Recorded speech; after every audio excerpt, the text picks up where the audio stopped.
غرباء غرباء غرباء غرباء۔ گناہ کا تصور آتے ہی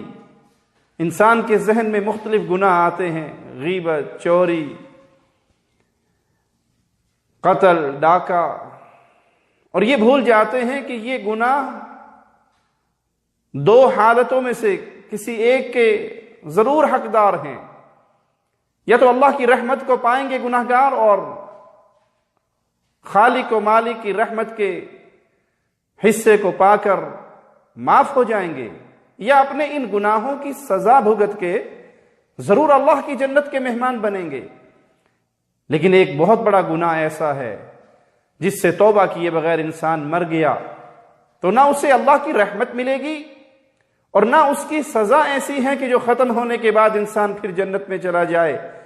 بلکہ اس کی سزا ہمیشہ کی جہنم ہے، ہمیشہ کی آگ ہے۔ اور وہ سب سے بڑا گناہ جس کو اکثریت سوچتی نہیں ہے، اس پہ غور نہیں کرتی، اس کی شدت کو جو مقام اس کو دینا چاہیے وہ دیتی نہیں ہے، وہ اللہ کے ساتھ شرک کرنا ہے۔ یہ گناہ بڑا شدید ہے، یہ گناہ بہت بڑا ہے، یہ گناہ بہت بھاری ہے، یہ گناہ ناقابل معافی ہے اگر انسان توبہ کیے بغیر مر جاتا ہے۔ آئیے رسول اللہ صلی اللہ علیہ وسلم کا فرمان سنتے ہیں، صحیح بخاری میں حدیث نمبر 4477 ہے۔ سیدنا ابن مسعود رضی اللہ عنہ وارضہ فرماتے ہیں کہ میں نے رسول اللہ صلی اللہ علیہ وسلم سے سوال کیا،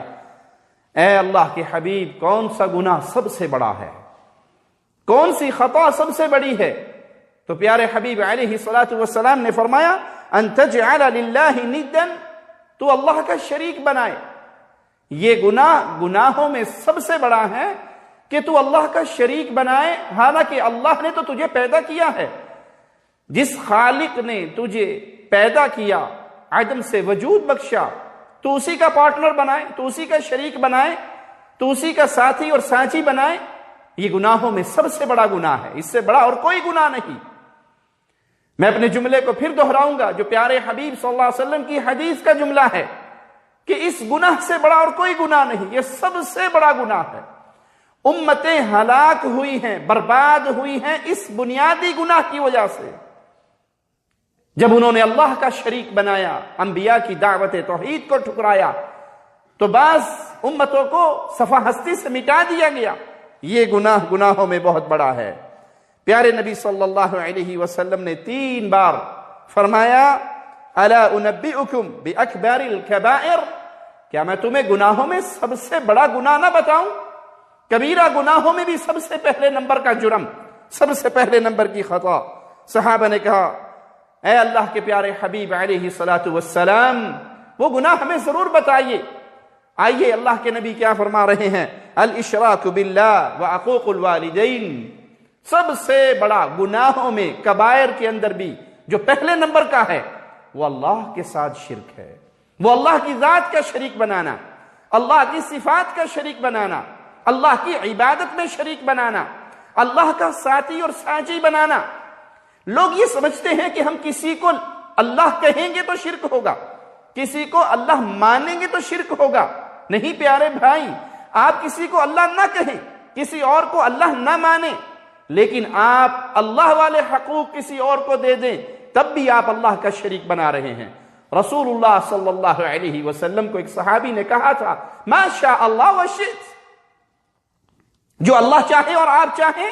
وہی ہوتا ہے۔ پیارے حبیب جناب محمد الرسول اللہ صلی اللہ علیہ وسلم نے فرمایا، اجعلتنی للہ ندا، تو نے مجھے اللہ کا پارٹنر بنا دیا، شریک بنا دیا، یہ کہہ کر کہ جو اللہ چاہے اور جو آپ چاہیں۔ اب اس صحابی نے تو رسول اللہ صلی اللہ علیہ وسلم کو اللہ نہیں مانا، لیکن اللہ کے حبیب فرما رہے ہیں، تو نے مجھے اللہ کا شریک بنایا۔ کس طرح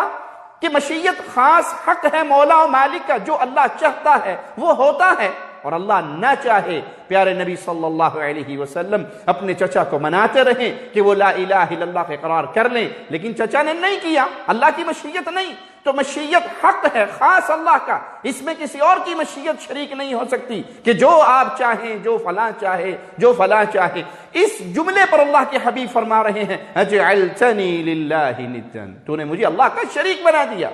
تو یہ بات غلط ہے کہ آپ کسی کو اللہ کہیں گے تبھی شرک ہوگا، آپ کسی اور کو اللہ مانیں گے تبھی شرک ہوگا۔ جو حقوق ہیں میرے خاص خالق و مالک کے، اگر آپ نے اس میں کسی اور کو حصے دار بنایا، سجدہ اللہ کا حق ہے کہ انسان عبادت کرتے ہوئے خالق و مالک کے سامنے جھکے، اگر آپ نے یہ کسی اور کو حق دیا، کسی اور کے سامنے آپ نے